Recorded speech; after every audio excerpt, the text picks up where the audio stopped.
부엉이는 좋지 않은 일을 미리 알려주는 새다. 1453년 가을, 개유정난이 일어나기 전 부엉이가 요란하게 궁궐 위를 날아다녔다.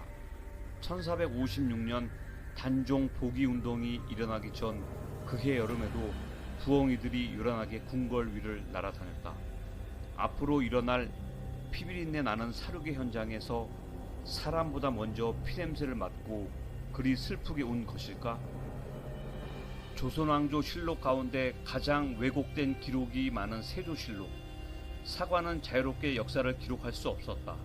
세조는 사관에게 부엉이에 관한 기술을 하지 못하게 했다.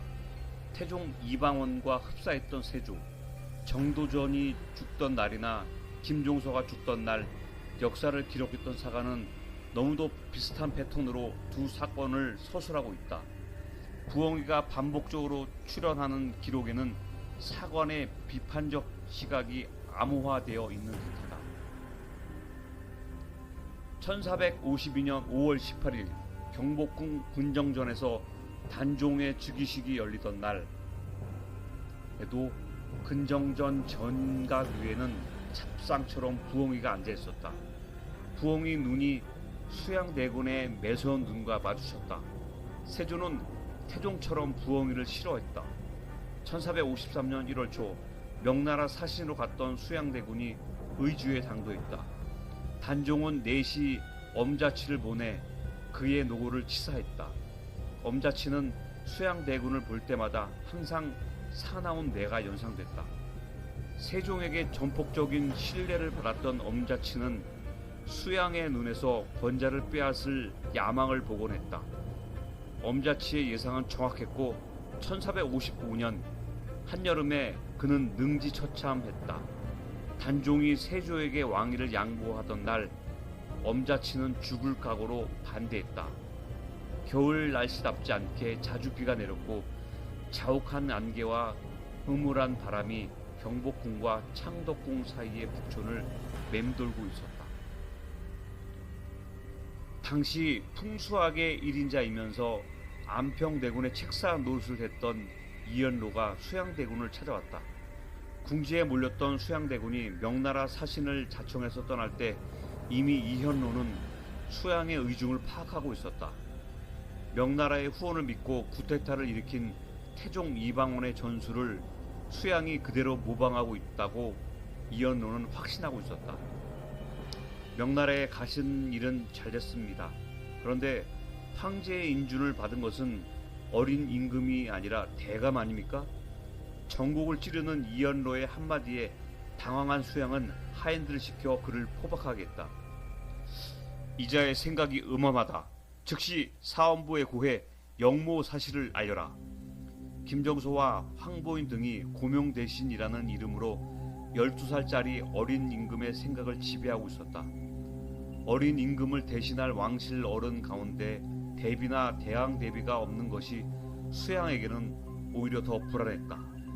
그들이 안평대군과 함께 국정을 논의하는 것이 영 못마땅했던 수양은 새로운 왕을 알리기 위한 사절단의 사신으로 자청해 명나라에 다녀왔다.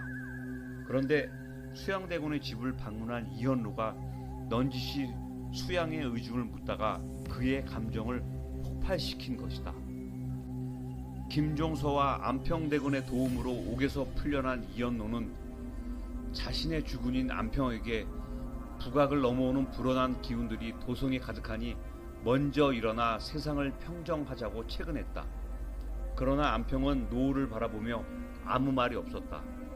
1453년 여름이 지나고 가을이 되자 부엉이들이 자주 경복궁으로 날아들었다. 1453년 9월 13일 부엉이가 경복궁 근정전에서 울었다. 3일 뒤에는 경복궁 사정전에서 울었고 또 그 3일 뒤에는 경복궁 동궁에서 슬프게 울었다. 예민한 북악의 부엉이들이 무언가 불길한 일이 일어날 것임을 그렇게 예고하고 있었다. 그 무렵 안평대군은 두 사람을 놓고 고민했다. 한 사람은 안평의 마음과 너무도 잘 맞는 강희안이고 다른 한 사람은 이현로였다. 이현로와 함께하는 길은 피비린내 진동하는 권력자의 길이었으며 강희안과 함께하는 길은 유유자적한 예술가의 길이었다.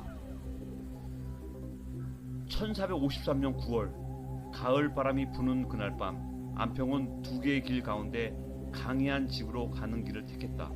그리고 한 달이 지난 뒤 강화도에서 죽을 날을 기다리던 안평대군은 그날 다른 길을 택했다면 하는 아쉬움을 가지고 있었다. 하지만 이내 마음을 고쳐먹었다.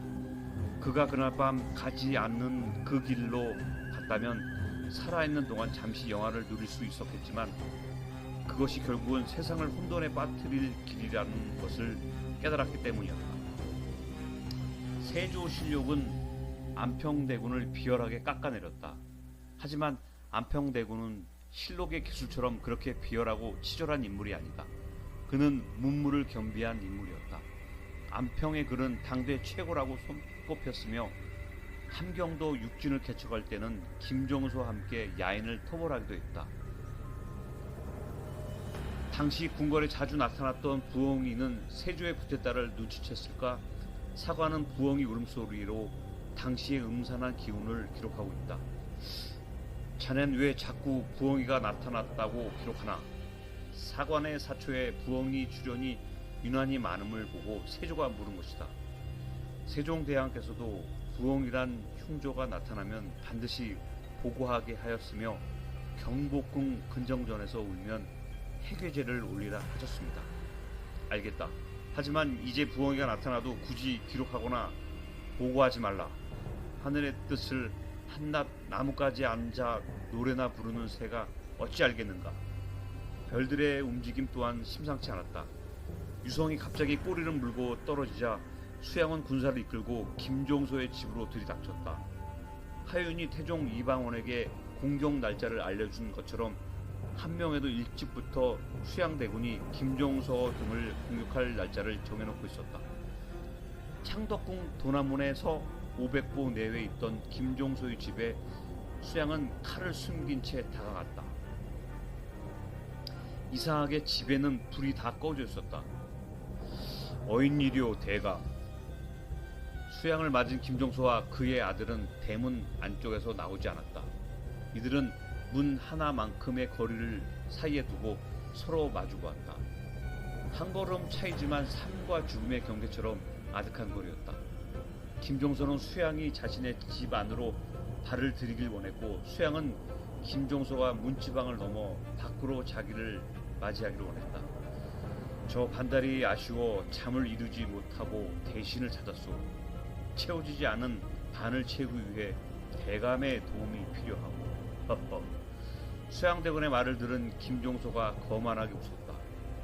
달빛을 받은 수양대군의 눈이 칼날처럼 반짝였다. 김종서는 목을 젖히고 통통한 목젖을 드러내며 웃다가 이내 정색을 하며 물었다. 대군, 달도 차는 달이 있고 지는 달이 있지요. 대군의 달은 어느 달인가요? 그러면서 다시 크게 웃었다. 상대에게 모욕감을 준 언행이었다. 죽일 놈! 수양은 참을 수 없었다. 그날 밤 수양은 통통하게 살이 오른 김종서의 목을 예리한 칼로 베었다.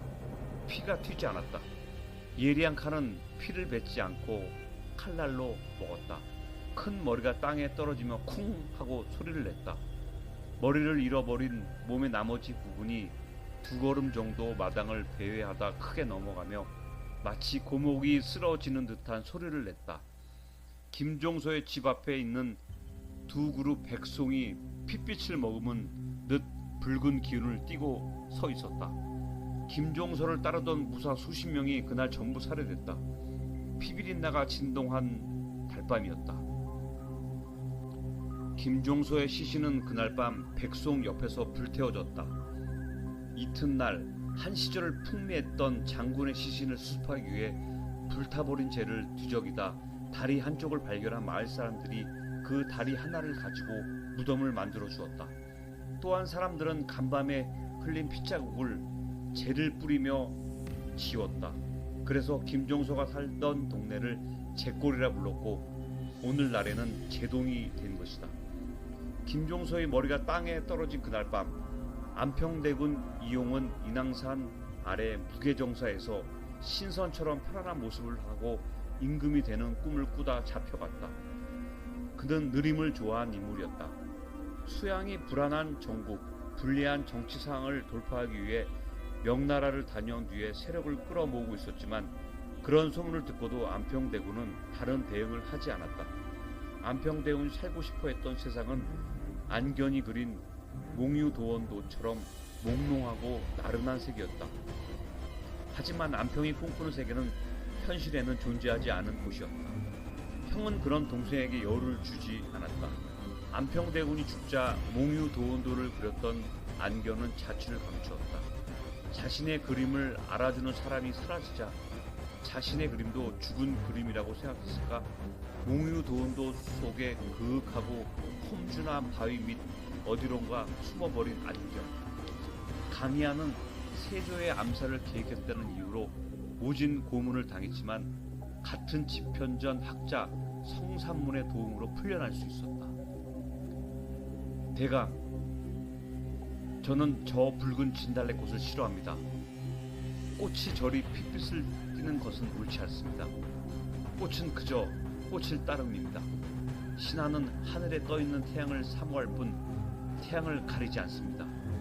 지는 태양이 아닌 지금 하늘에서 붉게 타오르고 있는 수양에게 충성하겠다는 뜻이다. 강희안은 그래서 목숨을 건질 수 있었다. 강희안은 재주가 많았으나 어리석은 것처럼 몸을 지키니 또한 어질다 아니하겠는가. 강희안이 사망한 1463년 10월 9일 사관은 이런 묘한 인물평 한 줄을 달아놓았다. 1453년 계유년 9월부터 경복궁 주변에서 우러대던 부엉이가 10월 들어 갑자기 자취를 감추었다. 그리고 실록에는 창덕궁 공사를 서둘러 마치고 그것으로 임금이 이어하려 하는데 이어하는 날 안평대군을 따르는 무리들이 쿠데타를 일으키려 했다고 기록되어 있다. 쿠데타를 일으키는 세력들은 항상 이런 말을 했다. 태종 이방원도 당석과 정도전이 자신을 먼저 죽이려 하여 방어적 차원에서 쿠데타를 일으킨 것이라고 주장했다. 거짓으로 미화된 역사는 종종 사실로 각인되며 그래서 역사는 진실하지 않다. 1453년 10월 10일 계유정난이 일어난 날 수양대군은 김종서와 황보이 등을 제압하고 옥자에 앉을 채비를 했다. 그는 이때부터 조카인 단종을 임금으로 대하지 않고 아이 취급했다.